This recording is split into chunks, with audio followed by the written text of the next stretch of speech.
A presidente da próxima conferência, doutora Valéria Edith Carvalho de Oliveira, é graduada em Ciências Econômicas pela Pontifícia Universidade Católica de Minas Gerais e em Direito pelo Centro Universitário Newton Paiva.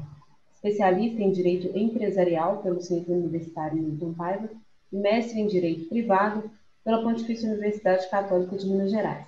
Atualmente é professora e coordenadora do curso de Direito do Centro Universitário Newton Paiva.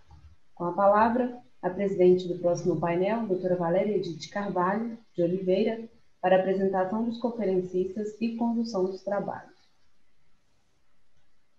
Boa noite a todos. É com grande alegria e satisfação que damos início a mais um painel de conferências desse maravilhoso congresso. Agradeço ao Dr. Bernardo Câmara, do qual muito me orgulho de ter como parceiro honroso na docência, o convite para participar desse painel. Parabenizo, na pessoa do mesmo, ao AB Minas, por meio da Comissão de Processo Civil, e o Instituto dos Advogados de Minas Gerais, que nos propiciam com esse evento debater temas de monumental importância para a construção de procedimentos cada vez mais justos e eficazes. Agradecimentos muito especiais também dirijo aos nossos convidados, que tão gentilmente aceitaram o convite feito pela comissão e que aqui estão para compartilhar conosco suas reflexões sobre os últimos 4 anos de vigência do CPC nas temáticas propostas. Nós iniciaremos com a conferência do Dr. Beclaut Oliveira Silva sobre ônus e deveres de argumentação no processo civil. Dr. Beclaut é doutor em Teoria do Direito e Decisão Jurídica pela Universidade Federal de Pernambuco, mestre em Direito Processual pela Universidade Federal de Alagoas, professor do curso de Direito da FDA e UFAL, mestrado e na graduação, do curso de Direito do SESMAC, no mestrado, na especialização e na graduação, do curso de Direito da UNIT, especialização e na graduação, é também membro do Instituto Ibero-Americano de Direito Processual, membro do Instituto Brasileiro de Direito Processual e membro do ABDPRO, né, Associação Brasileira de Direito Processual. Sem mais delongas, passo a palavra ao Dr. Beclaut para que nos brinde com a sua conferência dessa noite. Muito obrigado, Valéria, pela calorosa recepção. Para mim é uma grande alegria, né? E nos últimos dias, né, eu participei assisti a um evento de Elas no Processo, que Paula estava capitaneando, e uma das palestrantes, ela me colocou algo que foi muito forte, e eu queria reproduzir aqui, né, que é a minha autodefinição, porque como a nossa conversa, né, vai estar para quem está ao vivo, mas também vai estar para quem no amanhã vai estar vendo, né? E nem sempre todos têm condição de nos ver, né, por conta da deficiência visual. Então, vou fazer minha autodescrição. Eu sou negro, né, tenho cabelo grisalho, barba grisalha. Atrás de mim tem umas estantes com livro de filosofia e de literatura, que é a minha grande paixão, e vai ser a base da minha fala a partir de agora, né? É uma grande alegria estar aqui com o Dierle, né, um irmão que eu tenho para a vida, né? A gente já está nessa caminhada já faz muito tempo de processo. A Paulinha, que além de irmã, é minha confrade lá na NEP, a gente participa da NEP já faz algum tempo, né? E Bernardo, que é um querido, né? Eu fiquei sabendo agora que Bernardo esteve lá em Uberaba, no Congresso de Uberaba, quando eu tive o prazer de receber o convite do grande amigo Lúcio Delfino para fazer aquele congresso fantástico, né? E meu tema é um tema um pouco de teoria, mas é importante deixar bem claro, e a minha ideia é essa, é que para a gente compreender tempos novos, né, a gente precisa da teoria, né? A gente compreender esse novo modelo, esses modelos estão surgindo para a gente precisa estudar teoria para compreender como funciona, né? E a temática que eu propus quando Dierle, e aí também agradeceu o convite de Dierle, também o de Guilherme, que não está por aqui por conta do nascimento do seu rebento, né? Mas muito feliz pela notícia, né? E quando eu vou falar sobre argumentação, ônus e dever, né, a gente vai deixar o ônus e dever para o final. E é proposital. Tá? Porque o grande ponto da minha fala vai ser falar um pouco sobre a argumentação. Né? Veja que interessante. Né? Quando a gente pensa em argumentação, né, o termo argumentação, uma das coisas que me vem logo à mente, tá, que é o argumento, são razões para a conclusão. É interessante que o argumento ele já tem um conteúdo finalístico, já que ele tende para uma conclusão. Né? Então, a função da argumentação não é meramente diletantismo, ele visa uma finalidade. Né? Só que esse argumento, ou o argumento, ele é articulado através de um discurso. E o discurso se vale da linguagem, que é um médio, né, para... E essa ideia do médio, eu acho que é importantíssima, porque ela forma uma ponte, né? O médium, ele forma uma ponte, um link, que une possibilidades, que une campos opostos, para que eu possa construir soluções. Né? E essa é a grande questão para o argumento. Bem, como eu estou falando que a argumentação ele é teleologicamente destinada, tá? E isso é mediado através da linguagem em um discurso, tá? Eu preciso entender que os discursos eles se organizam, tá, de forma estrutural em gênero. E aí vamos falar um pouco de gênero de discurso, e a gente vai ver que isso tem uma importância muito grande, não só para a filosofia da linguagem, mas para o nosso processo. Né? Na linguagem como um todo, a gente pode ter como os primeiros grandes gêneros discursivos, né, a tragédia e a comédia. A gente pode pensar a tragédia e a comédia como os grandes gêneros de discurso. Mas logo depois, né, você vai ter a ideia da prosa e da poesia. Tá? É bem verdade que muitas vezes a prosa e a poesia ela acaba se interligando, a tragédia e a comédia também. Mas eu tenho uma marca que vai fazer algumas distinções. Tá? Mas por que isso é relevante para a gente? É porque o direito também se vale de um gênero discursivo. Tá? E é interessante que, enquanto que a tragédia, né, visa, né, trazer a dor, o choro, e a comédia, a alegria, tá? E isso permeia o chamado discurso de uma tragédia ou uma comédia. Quando eu vou olhar para o discurso jurídico, algo permeia. Né? E esse que permeia o discurso jurídico, esse gênero discursivo jurídico, né, é a normatividade. Então, na realidade, eu tenho, com relação ao discurso do direito positivo, o discurso utilizado pelo jurista, pelo advogado, pelo magistrado, ele é um discurso permeado por uma ordem chamada ordem normativa. Tá? E é engraçado que a ordem normativa ela tem como característica uma visão para o amanhã. É por isso que o direito ele não trabalha na sua consequência com o verbo ser, mas com a locação deve ser, porque pode ser. Porque o direito ele sempre visa o futuro, ele sempre visa o devir, tentando dar alguma organização. Esse argumento, né, esse argumento que a gente está falando sobre ele, né, para a gente tratar desse ônus depois, ou dever argumentativo, tá, ele fixa o gênero discursivo e é curioso, porque ele é silencioso. Por que é silencioso? Porque as estruturas elas tendem a silenciar e elas tendem a fazer silêncio. Por isso que é muito difícil, muitas vezes, você perceber o gênero discursivo. Tá? A gente pode, por exemplo, pegar um relatório de uma sentença e achar que ele é descritivo, mas não é. A gente vai ver depois por que ele tem um conteúdo normativo prescritivo.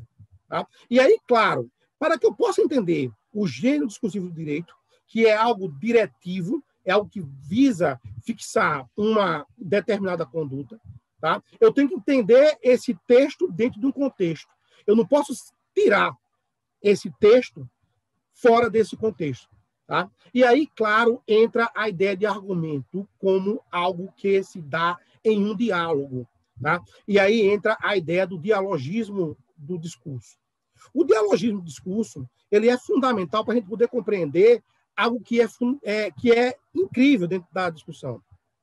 É que todo discurso, por ser dialógico, ele espera uma resposta. Nenhuma fala ela é uma fala destituída de algo que não seja uma resposta. Tem um autor russo chamado Mikhail Bakhtin, que foi o autor que eu trabalhei no doutorado, e ele vai deixar isso muito claro, e isso é importante para a gente, e para o processo é fundamental, porque no processo, todas as falas, elas esperam respostas, tá? Que pode ser uma confirmação, pode ser um rechaço, pode ser uma complementação. Mas toda fala no processo, toda petição no processo, ela é voltada para uma resposta. É a chamada responsividade do discurso. Tendo o direito positivo como um gênero discursivo, tá? O processo ele acaba sendo algo curioso dentro desse gênero. Por quê? Porque o processo acaba sendo o chamado campo do direito mais rente com a realidade. Essa frase não é minha, essa frase de Pons de Miranda, né? Que eu vou pegar agora Ingo Sarnet, que ele vai ter uma frase que eu acho que lapidar, que ele diz, olha, o direito sem processo é um direito no papel, né? O direito ele consegue essa proximidade, essa relação, tá, com a realidade através da mediação do processo. É claro que eu tenho outras mediações, mas o processo é, talvez, a mais complexa, porque ela envolve toda uma cadeia discursiva, tá, de polos antagônicos para construir a solução.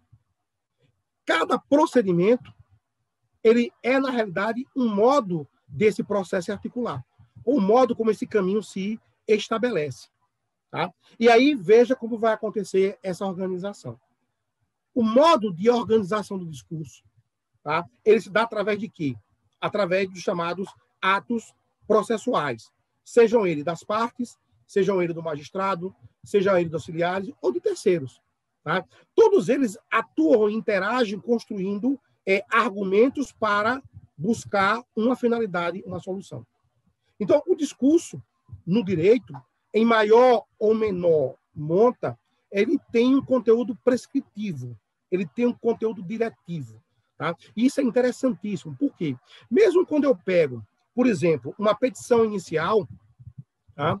Ela tem uma normatividade muito forte. Pelo menos, ela estabelece limites para a atuação do magistrado. Então, se ela estabelece limite, ela tem também, além do conteúdo argumentativo, além do conteúdo retórico, ele também tem um conteúdo diretivo, porque o magistrado ele está atrelado ao que as partes estão levando para ele para ser decidido. Então, veja que eu tenho, com relação à própria petição inicial, tá, algo muito curioso com relação a isso. Isso acontece com recurso, que delimita a atuação do órgão revisor, isso acontece com contestação, isso acontece também com a decisão judicial, que acaba, de certa forma, em várias situações, delimitando o que é que o magistrado no tribunal irá conhecer.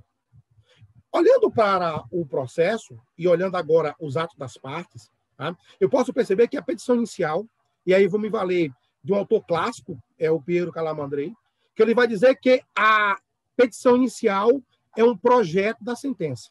Tá? Quando ele fala isso, para mim isso foi muito, muito forte, tá? Porque até então eu não tinha percebido, antes de ler essa fala de Calamandrei, quando eu fazia especialização em processo em 97, né? Eu não tinha compreendido ainda o grau de complexidade que essa fala tinha. Tá? Por que a petição inicial é um projeto de sentença? Tá? Depois de muito tempo, eu percebi que a estrutura lógica, e aí eu estou falando de estrutura, estou falando de estrutura formal, do discurso da petição inicial, ela tem uma estrutura, um arcabouço, que é, na realidade, um projeto de sentença. Em que aspecto? Vamos lá. Quando a parte deduz uma petição inicial, ela diz, olha, senhor juiz, aconteceu o fato A me gerou um direito, esse direito não foi cumprido pela parte contrária, então eu quero isso. Quando a gente vai trazer essa narrativa para as estruturas formais de uma norma jurídica, eu tenho nada mais nada menos que a estrutura lógica da norma jurídica pensada e repensada, no caso, pensada por Kelsen, mas repensada de forma muito nítida por Cóssio. Mas quem vai dar as cores finais, a meu ver, é Lorival Villanova, que é um pensador pernambucano. Ele vai dizer o seguinte, olha, se A deve ser B, não B deve ser S. O que isso quer dizer? Olha, aconteceu um antecedente, então deve ser um consequente. Não aconteceu um consequente, então deve ser uma sanção. Essa estrutura formal de uma norma jurídica completa, assim como pensou Lorival Villanova, na realidade, ela se reproduz como estrutura mínima em uma petição inicial.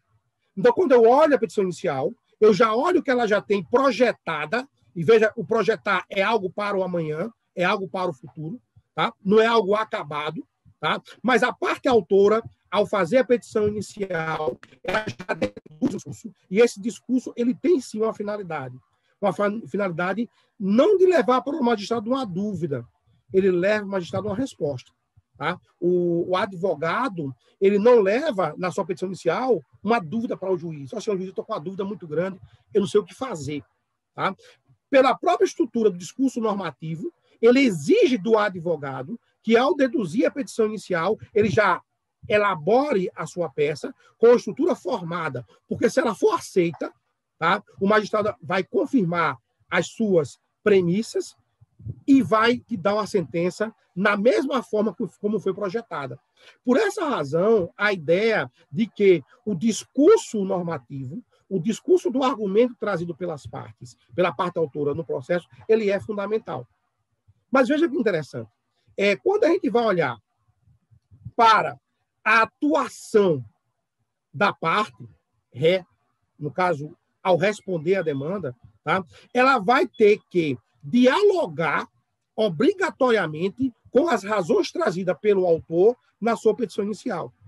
Então, veja que o tempo todo o projeto ele é discutido e rediscutido. E o que é legal nessa estrutura toda, nessa brincadeira de trabalhar o processo ou o discurso argumentativo como uma estrutura lógica formal, é que eu percebo que a estrutura lógica formal, ela é, do ponto de vista sintático, ou seja, morfológico, sintático, ele é invariável, ela não varia. A variação se dá no plano semântico e pragmático, e principalmente no pragmático. No entanto, é curioso isso. Em qualquer tipo de argumento, a forma ou a estrutura chamada formal, ela é em si, tá, componente do seu semântico e pragmático. E aí eu distingo duas coisas do semântico e pragmático. O semântico como a história da palavra, e o pragmático como essa palavra ela é utilizada. Tá? Então, essa ideia de... Eu costumo dizer que o semântico é o dicionário. Tá? Quando eu vou ao dicionário, eu não vou encontrar sentidos. Eu vou encontrar a história da palavra. Eu vou encontrar significados. Agora, esses significados, no uso, no discurso, ele pode ser um sim, pode ser um não, ou um talvez, inclusive. Vai depender do discurso. Quem vai dar sentido a nossa comunicação é o discurso. E esse discurso ele é variável. Tá? E isso tem problemas com relação à nossa argumentação. Percebam que, nesse contexto, quando eu vou olhar o regramento da petição inicial, o próprio 319 do CPC estabelece a demarcação do fato, com a carga de pedir, com o pedido, ou seja, ele exige do advogado que ele, ao trazer os fatos, eles tragam esses fatos alinhados, encadeados, de certa forma. Esse encadeamento estrutural, ele é algo necessário, ou seja, sintaticamente, é algo necessário para que o advogado tenha uma petição que seja uma petição apta. Tá? E é curioso que quando você está lidando com fatos, você vai estar lidando com situações que já aconteceram. Mas é possível, e veja que legal, na petição inicial, eu tratar de situações que não aconteceram, mas que podem acontecer, tá? Com relação à chamada tutela preventiva. Ou seja, na preventividade, eu não trabalho com fatos, eu trabalho com possibilidades. Tá? Ou seja, eu trabalho com o que não é, mas pode ser. Tá? E o direito brinca muito com isso, tá? Com algo que pode ser. Tá? E o direito, ele regula não o que é, mas o que pode ser. Porque o amanhã não é um tempo... O amanhã é um acaso, o futuro é um tempo verbal. Quando eu vou lidar com a resposta do réu, ela pode ser, no nosso sistema, uma negação, ela pode ser um impedimento, ela pode ser uma modificação, ela pode ser uma extinção, ou ela pode ser um conserto. Ela pode ser um acordo. Ou seja, veja que quando eu deduzo a petição inicial, tá, as respostas possíveis são essas. Tá? Eu posso ter uma negação, um impedimento, modificação, extinção, eu posso ter um conserto. Eu posso ter um acordo. Isso está no campo das possibilidades. O advogado, quando deduz a petição inicial, ele sabe, tá, dessas possibilidades. Ele pode não aceitar, mas ele sabe dessas possibilidades. Tá? E aí entra, gente, a decisão do magistrado. Tá? A decisão do magistrado é um ato dialógico, e isso é importantíssimo. Isso, né? Porque, pegando a origem da palavra sentença, que vem de sentir, que alguns traduzem como sentimento. Tá? Parece-me que a tradução mais fidedigna é que sentir deriva de ouvir. Né? E é importantíssimo ouvir. Né? Eu costumo sempre dizer que a visão ela tem um problema. Né? A visão tem um problema. Tá? Porque a visão eu só consigo ver o que está na minha frente. A audição é esférica. Tá? Eu consigo ouvir de qualquer local. Né? Mas a visão ela é algo complicado, porque eu só consigo ver o que está na minha frente. Quando eu olho para o espelho, eu não me vejo. Na verdade, eu vejo o espelho. Tá? E a audição ela é fundamental para a construção do direito. Veja, por exemplo, a imagem fantástica da justiça, né, da justiça em Roma, quando ela aparece com os olhos vendados. Tá? Ela aparece com os olhos vendados não porque ela seja cega. Né? Não se venda quem não é, não se venda quem é cego. É um sem sentido. Tá? Na realidade, ela é vendada, ou ela está vendada. Tá? Por quê? Porque ela constrói a visão do caso a partir da audição. E a audição ela é parcial, porque a audição ela é veiculada através das partes, a parte autora e a parte ré. A parte autora e a parte ré, que são senhora dos fatos, tá? Elas estão dentro dos fatos de modo parcial. Né? É engraçado isso, né? A testemunha se exige dela imparcialidade, mas a parte não. A parte que conhece o fato, ela é parcial. A sua oitiva é parcial. E a justiça sabe que o autor e o réu são parciais. Mesmo assim, ela escuta. Tá? E é através da audição que ela vai construir a solução do caso. Mas aí vem um problema. Tá? Qual é o nosso grande problema? É que essa audição díspare, né? Ela gera uma polifonia. Tá? A função do magistrado é transformar a polifonia numa sinfonia. Tá? E veja, essa transformação de uma polifonia numa sinfonia, sem desprezar a polifonia. E por que não pode desprezar a polifonia? Porque a fala de cada um importa. A fala do autor importa, a fala do réu importa. Tá? A dissonância faz parte da sinfonia. Tá? Eu não posso construir uma sinfonia com um instrumento só. Eu preciso dessas vozes dissonantes. A dissonância é fundamental para que o magistrado possa construir a melhor solução. Então, a construção do argumento se dá por aí. Tá? Então, o argumento não é a oitiva de uma parte só. O que torna o magistrado fantástico na situação, o grande maestro da decisão, é justamente o fato de que ele vai ouvir a parte, ele vai trazer a parte para o diálogo e ele vai fazer com que a parte ela participe. Tá? E aí eu me valho de Dier, né? Essa coparticipação, tá? Que é fundamental na construção da decisão. Tá? Mas aí entra um dado. Tá? O dado que é para a gente fundamental. Tá? O argumentar, como é que ele funciona com os diversos sujeitos no processo. Tá? Esse dever de argumentar, porque esse dever de argumentar é muito curioso. Tá? Por quê? Porque o autor e o réu, ele atua no processo exercendo direitos. Quem atua exercendo o dever é o magistrado. Se eu parto da ideia de que o ônus é, na realidade, um exercício de uma faculdade, é uma situação jurídica capaz de eu exercer uma faculdade, e eu posso fazer ou não, claro que eu vou responder pelas consequências do não fazer, mas também eu respondo pela consequência de fazer. Tá? E veja que interessante. O réu pode não contestar, tá? E ele vai ter, por conta disso, a imputação de uma revelia, tá? Mas para ele, isso não é ruim, porque ele está querendo evitar uma coisa julgada de uma questão prejudicial. Então, nem sempre, tá? O descumprir um ônus vai gerar para o descumpridor um eventual prejuízo. O advogado tem que estar atento para ele construir, ou ele saber qual é a melhor forma, tá, de construir o argumento, tá, para saber qual é a melhor forma de defender o seu cliente. Às vezes, olha, é melhor perder aqui, mas pelo menos eu evito uma coisa julgada, uma questão prejudicial.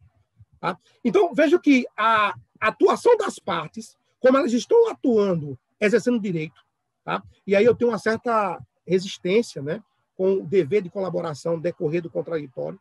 Tá? Se é dever, né? Se o contraditório é um direito, a colaboração não pode ser um dever. Tá?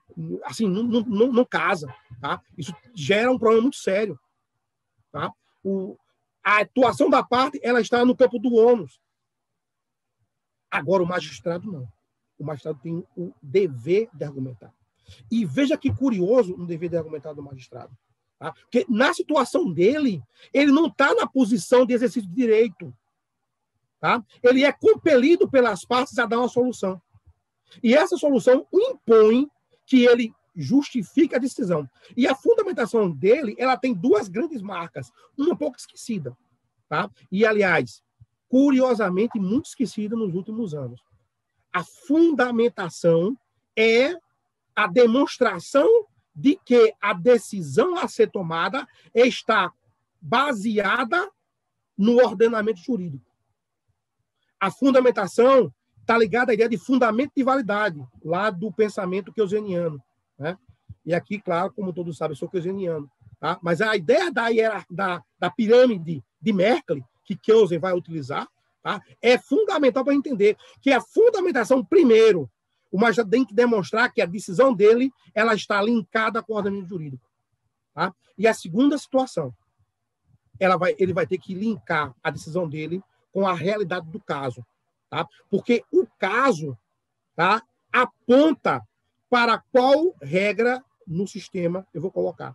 O pensamento do magistrado, ao preparar a decisão dele, é nitidamente indutivo. Tá? Porque ele deve ir do caso, tá? E ao demarcar o caso, verificar qual é a regra que vai regular aquele caso, tá? Construir a regra. Eu defendo que o magistrado constrói a regra abstrata e geral para o caso, e depois ele vai, analisando essa situação, fazer a sua subsunção. A subsunção no magistrado, ele faz na hora de decidir. E veja que curioso, gente, veja que curioso. O texto constitucional, tá, ele sancionou como nula a sentença não fundamentada. Veja só. Eu tenho muita curiosidade, porque o sistema acabou criando, tá, essa flexibilização, essa facilitação, né, que o magistrado pode não fundamentar e o tribunal chegar, dizer que a causa está madura e justificar. Isso não dá eficiência. Eu acho isso um absurdo. Tá? Porque o próprio Código de Processo Civil, ao tratar de litisconsórcio, diz que quando você tiver uma sentença que o litisconsórcio é uniforme ou unitário, e não houver citação, tá, do litisconsórcio, a sentença é nula. E a doutrina diz que a sentença é nula, tá, não é nem necessário rescisória. Mas quando você fala de nulidade fixada na Constituição Federal, você flexibiliza. Tá? É um argumento, não se justifica o argumento dessa flexibilização. Tá? A nulidade prevista na Constituição ela é muito forte. Tá? Por quê? Porque o magistrado ele tem um dever, e esse dever macula a atuação dele. Tá? Percebam, isso é fundamental para a gente, tá? Que trabalha com o processo, tá? De que ter uma decisão fundamentada, tá? Ela é, na realidade, uma garantia do indivíduo, do jurisdicionado, que ele não tem, que ele primeiro tem uma decisão que ela é pautada democraticamente, até porque o sistema jurídico ele é construído, no caso nosso, né, a partir de uma pauta democrática, tá? E que o respeito ao ordenamento jurídico ele é, na realidade, a realização dessa pauta democrática no caso concreto. Mas vejam só o que a gente está passando nos últimos dias, né, nos últimos anos. Né? Essa necessidade de dar soluções eficientes, tá, tem levado, e aí o professor Dierle é um dos grandes especialistas no Brasil, tá, sobre essa questão do algoritmo. Tá? Eu não vou descer a pormenores, até porque o tempo não dá. Tá? Mas percebam o grande impasse que eu tenho com relação a essa questão. Porque, veja, no momento que eu tenho decisões atreladas a cálculos matemáticos, e aí eu vou sempre usar uma frase que eu adorei de ler de Nietzsche, quando trabalhou com os pitagóricos, né? Ele dizia que os pitagóricos, o futuro era uma equação matemática. Né? Eu acho que uma das frases mais límpidas para explicar esse nosso tempo. Tá? Veja qual é o problema que eu tenho. Tá? Como argumentar ou como construir um argumento mediante uma decisão baseada em teses, antes era a súmula, agora a gente tem um simulacro de súmula, que é a tese.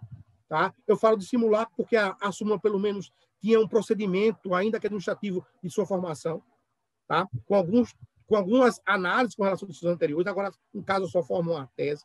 E essa tese, veja que interessante, tá? Ela vai ser capaz de estipular, tá? E de calar. Isso é que é o grande problema. Tá? Veja, quando eu falei no início, o argumento é um discurso. O discurso pressupõe que o outro fale, mas ele espera uma resposta. O que está acontecendo com a gente é um silenciamento estrutural, tá, do debate. Porque no momento que eu tenho teses, e teses que eu não tenho como dialogar com ela, porque elas já são fixadas de modo obrigatório. Há uma dificuldade enorme. Mas você pode fazer a distinção, você pode... Veja, eu costumo sempre brincar, né? Existe a diferença entre desculpa e justificação. Tá? Quem se desculpa tem culpa. Tem argumentos que, na realidade, são desculpas. Né? São desculpas. Você está criando uma situação. Não é uma justificativa. Você não está dando razões jurídicas para aquilo. Então, quando você tem desculpas, tá? Você tem distinção. Tá? O grande problema é como é que eu vou distinguir, por exemplo, com uma estrutura que ela é formada para isso. E mais, que agora eu tenho uma linguagem de máquina que transforma essa estrutura em uma equação e que ela vai dificultar ainda mais a situação. Então, percebam que a gente está passando por um período muito forte, tá? De ausência de fundamentação, ausência de argumentação de quem tinha o dever de fundamentar. E o dever de fundamentar é do Estado juiz. Tá? Veja que isso é importantíssimo para a gente. O advogado tem um ônus argumentativo. Tá? O papel dele é de levar para as partes, tá? Levar para o magistrado, levar para as partes contrárias, argumentos para dissuadir a parte contrária e convencer o magistrado. Veja que a função do argumento do advogado é persuadir e dissuadir. Ele quer convencer o magistrado e ele quer dissuadir a parte contrária. Tá? Essa é a função dele, retoricamente. E ele escreve isso numa estrutura normativa, que é chamada de petição inicial. O réu faz a mesma coisa. Ele quer persuadir e dissuadir. Tá? E o magistrado tem um dever de dialogar com essas pessoas. No momento que eu suprimo isso, através de técnicas de economia, tá? De economia processual, de economia para quem, né? Essa é a grande questão para a gente, é economia para quem. Né? Quando eu tenho regras que visam resolver o problema do judiciário e não das pessoas, tá? Eu desconfio dessas regras. Tá? Então, hoje a gente tem um déficit de comunicação muito forte, porque eu não consigo. Veja, e eu usei uma frase que eu usei uma vez, né? Sim, gente, o algoritmo não me ouve. Né? Eu falo para ele, ele não me ouve. Tá? E ele não me ouvir, para mim, é terrível. Tá? Porque o não ouvir me torna a minha fala totalmente dispensável. Ou seja, o meu argumento nada vale na construção da decisão. Tá? Então, isso, para mim, é algo angustiante quem está passando e que a gente que está na frente, a OAB que está à frente da atividade do advogado, tá? A academia tem que bater nisso. Tá? O judiciário está preocupado em resolver o problema dele. Os tribunais superiores estão preocupados em resolver o problema deles. Tá? Não está preocupado em resolver o problema da justiça, realmente. Então, cabe à OAB, cabe à academia bater pesado, porque esse tipo de tecnologia, esse tipo de técnica sendo utilizado, tá? São técnicas fantásticas, mas, infelizmente, tá? Tem causado para a gente um afastamento total do sistema de justiça. Mais uma vez, Bernardo, eu agradeço demais o convite para poder conversar com vocês.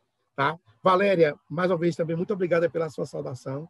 Dierle, sempre uma honra estar com você. Para mim, é um dos grandes nomes que o processo tem no Brasil, um dos grandes amigos que eu construí. Paulinha, nem se fala, Paulinha também é minha irmã querida. Tá? Eu sou leitor de Paula há muito tempo. Quando eu comecei a ler Paula e Dierle, eu pensei que Paula e Dierle já fossem Paula já era uma senhora e Dierle já era um senhor. Eu via Dierle já como senhor, mas de repente, caramba, né? Eu me lembro da primeira vez que vi Paula, que vi Dierle, eu fiquei assim, encantado, caramba, são muito jovens, são mais jovens do que eu, né? E assim, é muito bonito ver como o direito tem produzido tanta maturidade em mentes tão jovens. Tá? Eu fico muito feliz de estar com vocês participando disso. Muito obrigado e desculpa aí o passeio do tempo.